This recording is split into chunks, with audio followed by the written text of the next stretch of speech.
Барлықтарыңызға сәлем. Сіздермен бірге доп ойнаған Азар. Және де бұл Жетісу футбол клубының капитаны және де негізгі қақпашысы, тәжірибелі футболшы Алмат Бекбаев туралы 8 фактілер видеосы. Алмат Бекбаев 1984 жылдың 14 шілдесінде Қызылорда облысында қарапайым отбасында дүниеге келді. Алматтың балалық шағы сол Қызылордада өтті. Футболмен ол 10 жасынан бастап жергілікті спорт мектебінде айналыса бастады. 11 жасында Алматтың жанұясы Шымкент қаласынан 60 шақырым жерде орналасқан Тұрар Рысқұлов ауылына көшіп барды. Жасөспірімдер арасында өткен мини турнирлердің бірінде оның икемділігі мен талантын облыстық спорт интернаттың өкілдері байқап, кейіннен ол сол мектепке шақырту алады. Ол облыстық дарынды балаларға арналған спорт интернатында 2 жыл білім алып, қақпашы ретінде шынықталып, Тамирис атты клубта футболдағы үлкен жолын бастап кетті. Жасөспірімдік шағында ол сол жақ қорғаушы позициясында ойнап бастаған. Ол оған өте ұнайтын және де бапкерлер де оның ойынын мақтайтын. Бірақ сол кездері командада бірақ қақпашы болатын. Оның өзіне қақпада тұру ұнамайтын, жаттығуларды жиі жіберіп алатын. Күндердің бір күнінде бапкер Алматтың қақпада тұра тұруын сұрайды. Әрине Алмат бапкердің сөзіне ұйып қақпаға тұрады. Басында ол доптан қорқып, соққылардан қашып, дұрыс құлай алмайды. Оның қақпашы боламын дейтін ойы да жоқ еді, бірақ тағдырның жазғаны болар. Уақыт өте келе оған қақпашы болу ұнағаны соншалық, ол футболдағы позициясын қақпашы болуға ауыстыруға шешім қабылдайды. Қазіргі сәтке дейін Алмат Қазақстан ұлттық құрамасына бір рет шақырту алған. Ол 2012 жылдың 1 маусымында Қазақстан мен Қырғызстан арасында өткен достастық кездесу еді. Сол кездегі ұлттық құраманың бас бапкері Мирослав Бераник Бекбаевты 1 минуттан негізгі құрамда шығарды. Ол матч Қазақстанның 5-2 деген ірі есеппен сенімді жеңісімен аяқталды. Алайда Алмат үшін ол матчты сәтті болды деп айтуға келмейді. Өйткені ол жіберген қателіктер 2 голдың соғылуына алып келді. Кейіннен Алматтың айтуы бойынша ол өмірінде бірінші рет ұлттық құраманың түстерін қорғауға шығуы оны бақытты етті. Толқығаны соншалық, әнұран шырқалғанда өзінің көзіне жас келгені жайында бөліскен еді. Мүмкін осы қобалжу сәттер оның сол күнгі көрсеткен ойынына өз әсерін тигізді. Не дегенмен, ол кейін мол тәжірибе жинақтап, клубтық деңгейде көрсеткен жақсы ойыны мен талай қайта ұлттық құрамаға шақырту алуға лайықты еді. Алмат үшін ондай мүмкіндік әлі де туындайды деп сенімдемін. Алмат отбасылық адам. Ол әйелі Мария екеуінің тұрмыс құрғанына биыл 16 жыл болды. Мария Шымкент қаласының тумасы. Қазіргі мамандығы интерьер дизайнері. Алмат пен Марияның Аяна есімді қыздары бар. Оның жасы 15-те. Алмат қызмен бірге Реал Мадрид клубының жанкүйерлері.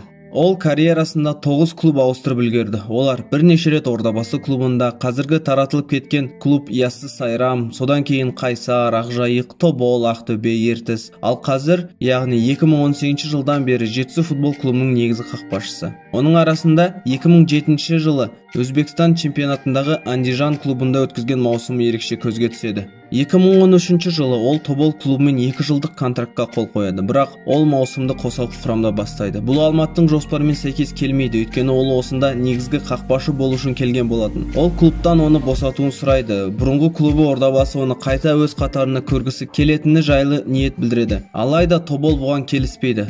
Алматтың айтуы бойынша ол Тобол клубының директоры Баймұратов мырзамен егер маусымның аяғына дейін басқа клубтардан сұраныс түсетін жағдайда, оның кетуіне болатыны жайлы ауызша екеуі келіскен еді. Ордабасы тағы да Тоболға Алматтың трансфер жайлы сұраныс жібереді.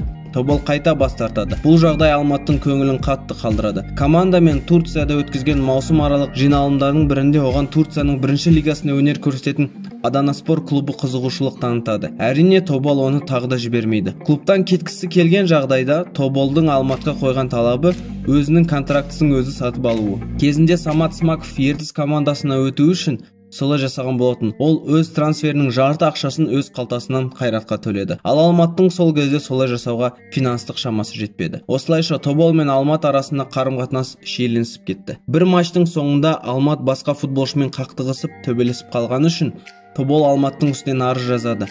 Клубтың президенті оған киімдерін жинап клубтың базасынан кетуін талап етеді. Ол басқа мейрамханаға тұрақтайды. Жаттығуға келмеген үшін клуб оны 3 айға ойыннан шектейді.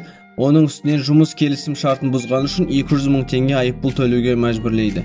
Қуанышқа орай дисквалификация аяқталған соң Алмат маусым аяқталғанға дейін Ақтөбемен келісімшартқа отырып үлгереді. Алмат Ордабасы сапында 2011 жылғы Қазақстан кубогының иегері атанды. Ордабасы мен Тобыл арасындағы финалдық матч Алматы қаласының орталық алаңында өтті. Шымкенттіктер Мұхтаров соққан голдың арқасында 1-0 есебімен жеңіске жетіп, сөйтіп тарихындағы бірінші кубокты ұтып алды. Осылай олар Европа лигасында ойнау құқығына ие болды. Және де сол Ордабасы сапында Қазақстан Премьер-лигасының 2016-2017 маусымның қола медальдарын ұтып алған еді. Ақтөбенің сапында жүргенде ол отбасын қатты сағынатын, белгілі бір себептермен әйелі Ақтөбеге жиі келе алмайтын. Сол кездегі командаласы Сидельниковтың денесі толған татуировка еді. Өзіне татуировка жасамас бұрын Алмат одан бұл істің қыр-сырын сұрайды. Алматта жалпы 2 татуировка бар. Біріншісі әйелінің есімі, өйткені көптеген қиыншылықтарға қарамастан ол онымен әрқашан бірге болып, өмірдің суық ыстығын бірге көріп, бірге бастан кетірген үшін. Ал екінші татуировкасы сүйікті қызының есімі. Достар, егер шығарылым ұнап жатса, лайк басып және арнаға тіркелулеріңізді сұраймын. Және де қоңыраушаны басуды ұмытпаңыздар. Видеоны аяғына дейін көргендеріңіз үшін рахмет.